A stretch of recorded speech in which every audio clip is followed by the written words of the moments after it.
This game right here is called Ragnarok, and it's a closed community, don't worry, multiplayer, open world action role-playing game based in a fully fictional Scandinavia plagued by monsters and wars between its many factions. It has its own mythology and draws many influences from games such as Assassin's Creed, For Honor, Bloodborne, and Dark Souls. And the first most important question is this game ever going to be paid access or public? This game will be closed community until the lore has fully been completed. Then it will be paid access for those who didn't have a chance to experience it during the closed community. So basically it's equivalent to testing, and it's still in development pretty much, is the point, I guess, of the closed community. So it's like I guess you can pay for closed community. I'm not sure how it works, but supposedly, if I read a couple of announcements, and he said that he doesn't accept PayPal anymore because he has so much money. Well, at least he got paid so much money for spots as in the closed community game. So yeah, I think you can pay for it with actual money, but don't trust my word for it. You'll have to see for yourself. If I'm wrong, I'm wrong. So don't take everything I say 100%. It's just what I saw. So yeah, you have to wait for it to become paid, or you can find a way yourself. And will wave transfer from old Myth server after testing? It seems like this seems to be the same developer for a game called Myths, I guess. So I'm not too sure on that information, but I'm reading off like the basic information right here. And all the nations in the game are Iceland, Finland, Sweden, Denmark, and Norway. So actual countries in the world, actually. So, and like they said, there are going to be multiple factions, which you can be initiated and join. All factions will be realized and shown upon release. And is progress different from each faction? So you can choose, and you'll be in the different countries.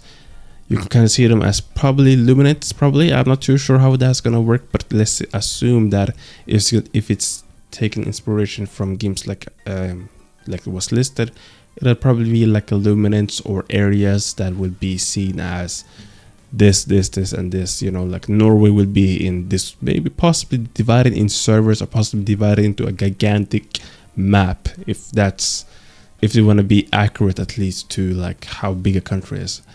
And is progression different for each faction? Yes, like they said.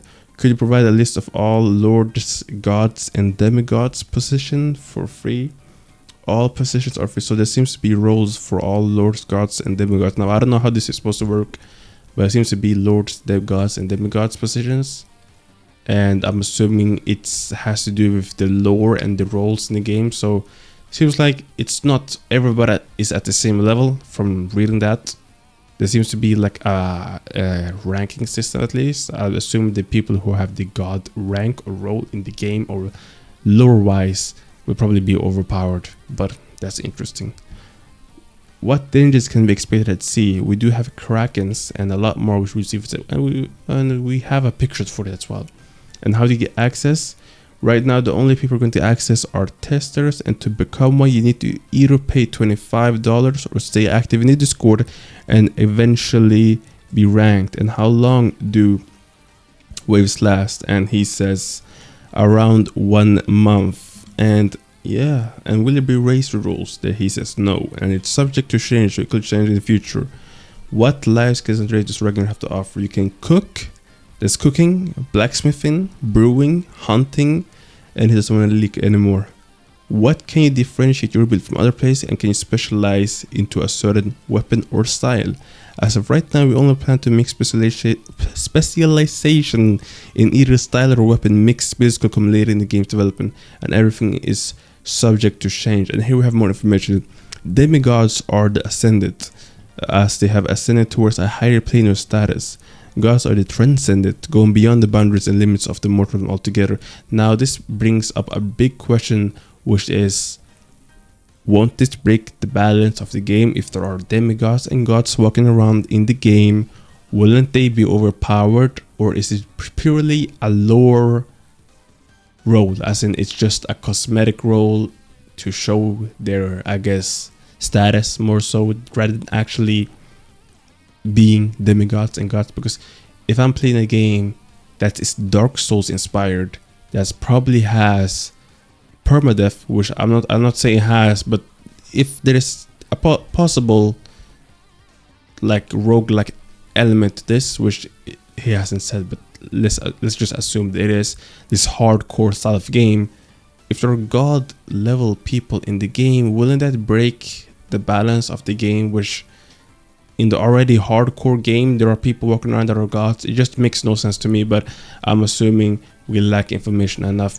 It's possible that they're not actual gods, it's just positions you have for lore purposes, I guess. And yeah, look at the Discord for more if you're interested. It's called Ragnarok, and it's currently under media ban, so you're not allowed, the testers are not allowed to show any footage, so you'll only get a couple of pictures and videos from the admins themselves or the creators themselves. You'll never get an actual in view of you'll never see you'll never see gameplay until the media ban is lifted. That's what a media ban means. A media ban means like there's no media allowed to be shown of the game right now except the sneak peeks. So yeah, just check out the Discord, join it, see for yourself, make your own decisions, and feel whatever opinion you want to have about it. And yeah, that's all I want to say, and peace out.